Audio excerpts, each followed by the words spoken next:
Hi, and welcome to another episode of Starship Gaming, and today we are going to look at my gaming finds for August 2019. First one up is WWF WrestleMania, the arcade game, based on the arcade game, based on the arcade cabinet that was released in the mid-90s. I picked up this one from a local thrift store. It's in pretty good shape. Despite being a greatest hits, which I don't normally like to pick up greatest hits, but I didn't have this one, so I thought I'd pick it up. I picked this one up for about 99 cents. Next one up is ECW Hardcore Revolution for the PS1. Of course, I'm a huge PS1 collector if you didn't already know. I remember this one from back in the day. I used to rent it a lot from my local video store. I also picked this one up from the same thrift store for only 99 cents. Next up is EA Sports Supercross for the PS1. This one, the disc and everything was in really great shape. Looked actually new. And I also got this one from that same thrift store for only 99 cents. Next up is this very nice 3DS, which if you remember a couple videos back, I picked this up at a yard sale for only $5. Yes, only $5. It came with the charger and some games too.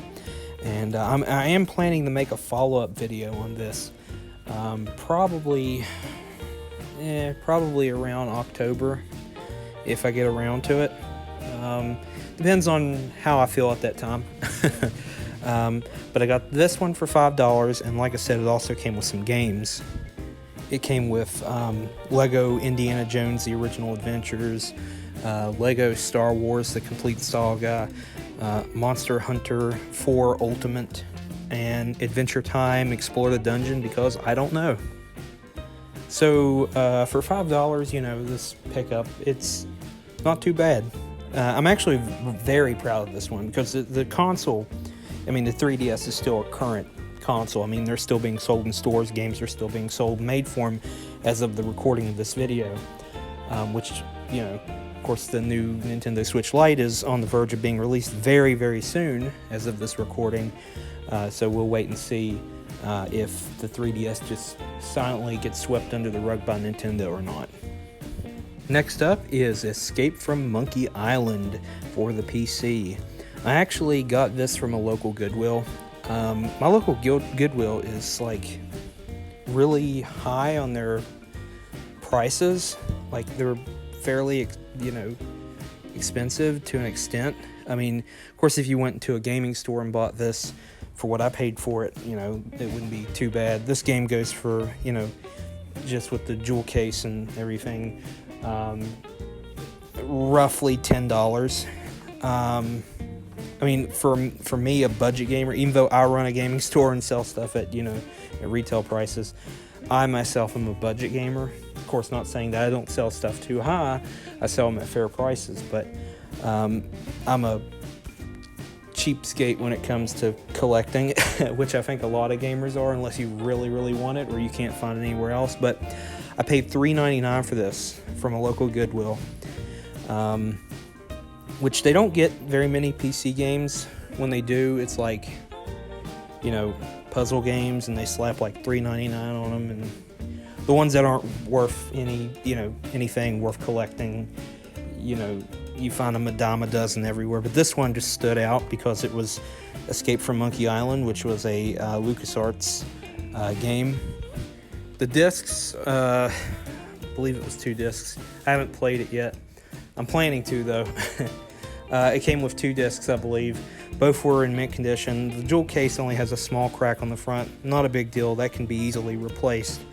But for $3.99, the game in the jewel case, like I said, it normally goes $10. I think on the low end, if you're lucky, you might be able to get it for $6 or $7. And then again, you could get it, pay as much as, with the big box and everything, as much as $20 or more. But for $3.99, not a bad find. Not a typical Goodwill find, but I actually have been thinking about doing videos where I go around to different thrift stores and look around at their stuff. Of course, if you're a fan of LGR, he has his Thrifts series, which I'm a huge LGR fan. If you haven't heard of LGR, which you probably should have, seriously, go check out his videos. They're awesome. But I'm thinking about doing maybe some little, like, thrift store find kind of stuff, you know, like videos maybe once every couple months or something. Similar, like I said, similar to LGR's thrifts, but, you know, my series would more or less be inspired from his. He's a big inspiration. He's got awesome stuff. Like I said, go check him out if you haven't already. But let's move on. Sorry for the picture being a little dark here. Of course, you could see my Cheez-Its box up on the top. That's actually, before anybody says anything, no, I'm not hoarding like 5-year-old Cheez-Its. That's actually an empty box that you see up in the top of this picture. It's a Star Wars one. I liked it because it had BB-8 on it, so, you know, but there are no crackers in it anymore. But moving on, sorry about the picture. It's a little dark. Everybody in my household was asleep at the time I was taking this picture. I didn't want to disturb anybody. This was taken about 2 weeks ago, I believe. Actually, no, it wasn't 2 weeks ago. It's about a week and a half ago, I think. Well, anyway, when I went to that same Goodwill, I also found a couple PS1 games I didn't have. Of course, like I said, I'm a PS1 collector, so if I don't have it, I grab it as long as it's under $5 out in the wild like that, unless it's a rare one. But NFL Game Day 99, I didn't have that one for my collection. I had a loose copy, but, you know, I wanted something with a case. So I got it from that Goodwill for $3.99. And that wasn't the only one that I got at Goodwill. There's a few more here that I got for $3.99. And I didn't have this one either. MLB 99, another sports game. Not really worth a whole lot. At most, maybe $5, $6 in mint condition, which these were all in mint condition. Discs look spotless, maybe a little bit of dust on them from over time, and the cases were in pretty good shape. But I had to pick this one up too because I didn't have it. Wanted to add it to the collection, so got this one for $3.99 also. Next up, EA Sports Knockout Kings. I actually did have a copy of this a few years ago, and this was before I started collecting PS1 games, and my copy the case was all cracked where it had been stored away for years, and the disc was all scratched up because I played this game a lot.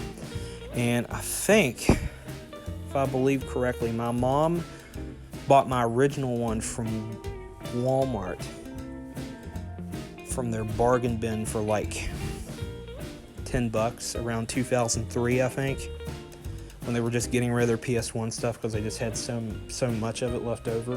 Which I think it's funny, if you go into a Walmart today, you'll still find like PS2 games left over. I know at my local Walmart, there is literally a section that they have set aside that there is like at least 30 or more PS2 games still sealed, and they're like either sports games, dance games, or singing games. And I could have swore I seen like a Shrek game somewhere in there. But anyway, we're going off topic. Yeah, I got this one from that same Goodwill, $3.99. Next up is Black Bass with Blue Marlin for the PlayStation 1. Also got it at that Goodwill for $3.99. I'm pretty sure both of these games were originally released individually on Super Nintendo, because I remember having Black Bass for Super Nintendo years ago. And Blue Marlin, I'm pretty sure it was for like Super Nintendo also. These are more or less just like a 2-in-1 pack. Now, I have not played this one yet, so I don't know what it's like. I've played the Super Nintendo version of Black Bass. I don't recall playing the Blue Marlin. I don't think so, but they're more or less this is just a 2-in-1 compilation kind of game. They just wanted to sell it and slap it on something for the next gen, you know. But fishing games I'm not really big into. It's like sports games. There's only one fishing game that I ever really got into. I don't know if I've ever mentioned it. Action Bass, which was developed, I believe it was developed by Take-Two Interactive. I think that's how Take-Two, yeah. That was the only other fishing game I really got into. Of course, there were some other ones, and they were so-so. With fishing games, it's kind of hit and miss. How you say it, hit or miss? Hit or miss, there we go. It's kind of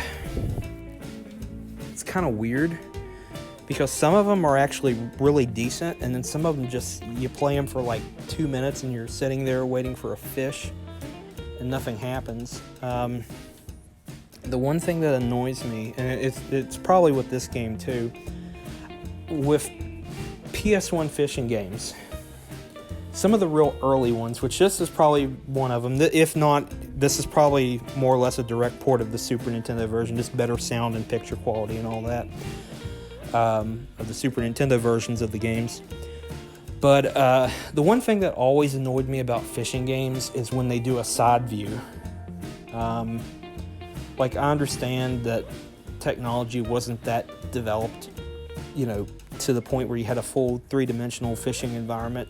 Not like Action Bass, which Action Bass, that was like the pinnacle of fishing games for PS1. If you ever played it, or if you ever have played it, it's awesome. If not, you need to give it a try. Even if you don't like fishing games, you could probably enjoy it pretty well. It's not without its challenges. But the one thing that annoys me about fishing games on PS1, and it's not to say that, Super Nintendo, but for some reason I can't stand the side views. Like, you cast out and then it's just open water, and then all of a sudden here comes a fish out of nowhere and grabs it, and then for some reason it just, I have no appeal to games like that. Like, I don't find them appealing, is what I'm trying to say. And it's just one of those things that some of them are good, some of them are bad. There's one, I can't remember the exact name of it. I played it, I tried to understand it, I tried to get into it, I played it for like 30 minutes, and I just could not stand it. But Action Bass, like I said, that's the best one. But anyway, we're way off topic. We're still on topic. We're talking about fishing games. Well, anyway, yeah, black bass with blue marlin. I got this at that same Goodwill for $3.99. Well, that's it for my finds for August 2019. This video, of course, is a little late. I've been very busy for the past week and a half. I've been meaning to get this out, but I've had a lot of stuff come up. I had a lot of family stuff to do and whatnot, so better late than never. Of course, my schedule's all been messed up, so the videos probably for September will be sporadic. There may be bursts of them here and there, but I'll try to get as many out as I can. So I hope you enjoyed today's episode. If you haven't watched our past episodes, we have a playlist. Go watch them. I mean, there's all kinds of great content. I mean, there's some news videos we do. Some of them may be out of date by now. But if you want to just kind of look at them for archive purposes, you're more than welcome. So don't forget to like and subscribe. Hit the bell if you want notifications of when we release more videos. I should say when we release more awesome videos. There we go. Anyway, like I said, don't forget to like and subscribe. Hit the bell if you want notifications of when we do more awesome videos. And until next time, I will see ya.